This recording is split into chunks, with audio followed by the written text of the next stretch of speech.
শুভ সকাল আমার প্রিয় বন্ধুরা, তোমরা সবাই কেমন আছো? আশা করছি তোমরা সকলে ভালো আছো এবং সুস্থ আছো। তোমাদের ভালোবাসা নিয়ে আমিও ভালো আছি। ভালো আছি বলে আজকের ব্লগটা শুরু করতে পেরেছি। আর তোমরা গ্রামের বাইরে শহরে যে যেইখান থেকে আমার ব্লগটি দেখছো, তোমাদেরকে জানাই পিঙ্কি ব্লগ চ্যানেলে অনেক অনেক স্বাগত। আর এই যে তোমাদের ভালোবাসা নিয়ে আমি আমার দেখো রোজকার মতো কাজটা আরম্ভ করে দিয়েছি। আর দেখো প্রথমত মারলি দিয়ে নিয়েছিলাম, তারপরে দেখো ঝাঁট দেওয়া আরম্ভ করেছি। আর দেখতেই পাচ্ছ আমার উঠোনটাতে অনেকই নোংরা হয়েছিল। তো দেখো আমি সকাল সকাল ঝাঁটটা দিয়ে নিলাম। কেমন ঠান্ডা লেগেছে দেখো, চোখ মুখ সব একদম ফুলে গেছে গো। খুব ঠান্ডা লেগেছে, দেখতে পাচ্ছ ঠান্ডাতে কি হয়েছে অবস্থা। আবার হাই বন্ধুরা কোথাও বাবু, সোনা পাখি, সোনা পাখি বাবু। তো দেখো প্রকাশকে তো খুব ঠান্ডা লেগেছে, তার জন্যই দেখো ওষুধ আনানো হয়েছে। এই ওষুধটা প্রকাশের জন্য আনানো হয়েছে, জানো তো। ওষুধটা কিছু খেয়ে নেবে, তারপরে ওকে তখন ওষুধটা খাইয়ে দেবে। এখন বিস্কুট নিয়ে খেলা করছে। খেলাও খেলাও খেলাও। এই যে দেখো বন্ধুরা, তিল ভিজানো হয়েছিল, তিলগুলোকে ছাঁকা হচ্ছে, কারণ এই তিলগুলোকে লাগানো হবে জানো তো, তার জন্য ছেঁকে নেওয়া হচ্ছে। দেখো দেখো কিসেরে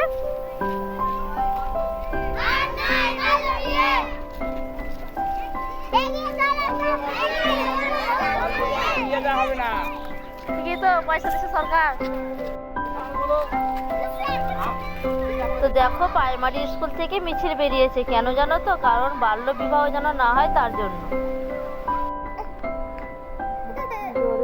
দেখো ছেলের আমার কত জ্বর জানো তো, গায়ে জামা নিয়েও থাকতে পারছে না জানো।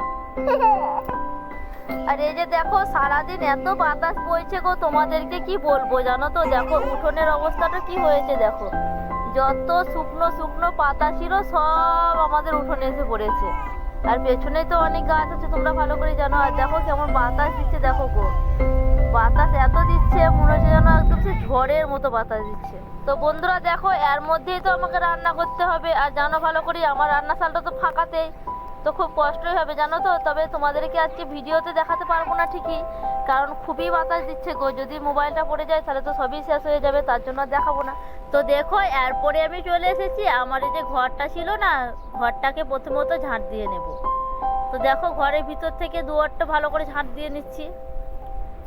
দুয়ারটা ঝাঁট দিয়ে নেওয়ার পরে আমি যাব আমার উঠোনটা ঝাঁট দেওয়ার জন্য, জানো তো।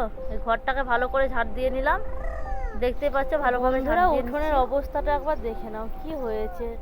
আজকে তো সারাদিন যেন খুব বাতাস দিচ্ছিল, তার জন্য কেমন অবস্থা হয়েছে দেখতে পাচ্ছ তো।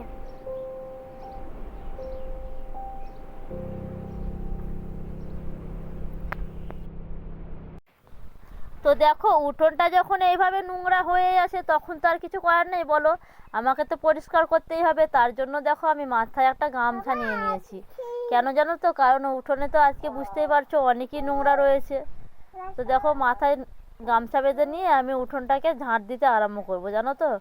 আর উঠোনটাকে ঝাঁট দিতে আজকে অনেকক্ষণই লাগবে গো বন্ধুরা। আর আজকে তোমাদেরকে দেখাবো আমার কত বড় উঠোন, তোমাদেরকে দেখাবো, দাঁড়াও কতটা আমি উঠোন ঝেঁটাই, কতখানি সময় লাগে। তোমাদেরকে আমি রোজ রোজ গোটাটা দেখাই না ঠিকই। আর আজকে উঠোনে কেমন ময়লা পড়ে আছে দেখতেই পাচ্ছ, যত শুকনো পাতা। আর কি বলো তো বন্ধুরা, বড় উঠোন বলে ফাঁকি মারা তো আর যায় না গো। তাই দেখো আমি আমার মতো করে ভালোভাবে ঝাঁট দিয়ে নিচ্ছি। এই যে দেখতে পাচ্ছ শুকনো ডাল শুদ্ধ ভেঙে এসে পড়ে গেছে, দেখছো। আর এই যে দেখো এই দিকটা পেছু দিকে ছিল, তারপরে দেখো এইদিকে আরও ঘুরে ঘুরে আমি যাবো, জানো তো। আর উঠোনের কি অবস্থা তোমরা দেখতেই পাচ্ছ, অনেক ময়লা গো বন্ধুরা, জানো। যত গাছের শুকনো পাতা ছিল সব এসে পড়েছে। আর সবকে ঝেঁটিয়ে ভালো করে পরিষ্কার করে নেব। আর পরিষ্কারটা তোমরা দেখতেই পাচ্ছ। আর ঝাড় দেওয়ার পরে আমার উঠোনটার কেমন অবস্থা আর আগে কেমন অবস্থা ছিল তোমরা ভালো করে দেখতেই পাচ্ছ।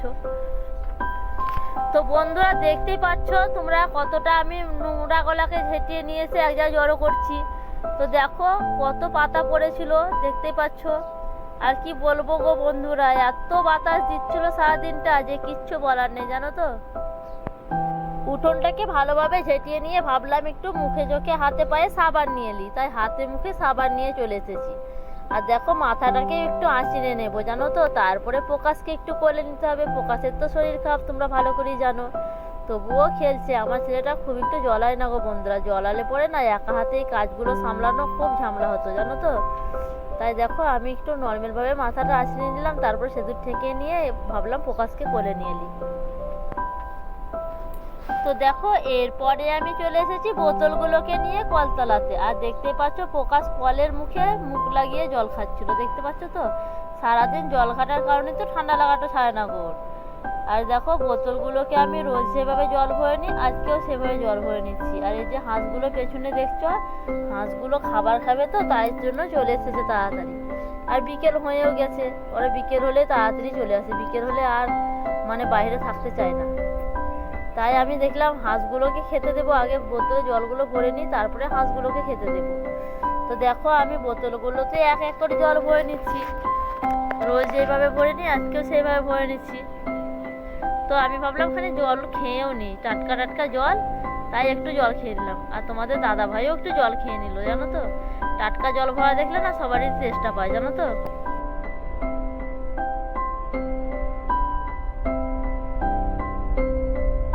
আজকে এদের দেখছো প্রকাশের খুব শরীর খারাপ ছিল জানো তো, জ্বর হয়েছিল, ঠান্ডা লাগা। আর দেখো এখন প্রকাশকে নিয়ে একটু ঘুরতে বেরিয়েছি, একটু ঘুরে ফিরে আসবো, তারপরে যা হবে হবে। তো প্রকাশকে নিয়ে একটু বেরিয়েছিলাম। আর এই যে দেখো পাশে রাম ঠাকুর গড়ানো হচ্ছিল গো, রাম ঠাকুরের মূর্তি বানানো হচ্ছিল, তাই আমি ভাবলাম একটা তো ভিডিও নিতেই পারি ছোট্ট করে। দেখো ঠাকুরটা কিন্তু খুব সুন্দর হয়েছে গো। তো দেখো বিকেল শেষে সন্ধ্যার দিকে হয়ে এসেছে। এবার দেখো এবার তো আমাকে সন্ধ্যা জ্বালতে হবে, তার জন্যই তোমাদেরকে তো আর আমি কিছু দেখাতে পারবো না গো, তার জন্য আমি ভাবলাম একটু তোমাদেরকে বিদায় জানিয়ে নিই। তো বন্ধুরা তোমাদেরকে আজকের ভিডিওটি কেমন লাগলো একটু কমেন্ট করে বলো। আর এই যে দেখতেই পাচ্ছ আমি আর তোমাদেরকে কোনো ভিডিও দিতে পারবো না গো বন্ধুরা, কারণ সন্ধ্যাটা জেলে নিয়ে ছেলেটাকে এখানে কোলে নিয়ে থাকতে হবে জানো তো। সারাদিন তো কাজের মাধ্যমে থাকে, নেওয়া হয় না। তো তোমরা ভালো থেকো, সুস্থ থেকো, আজকের মতন আমি বিদায় নিচ্ছি, আবার দেখা হবে পরবর্তী ভিডিওতে।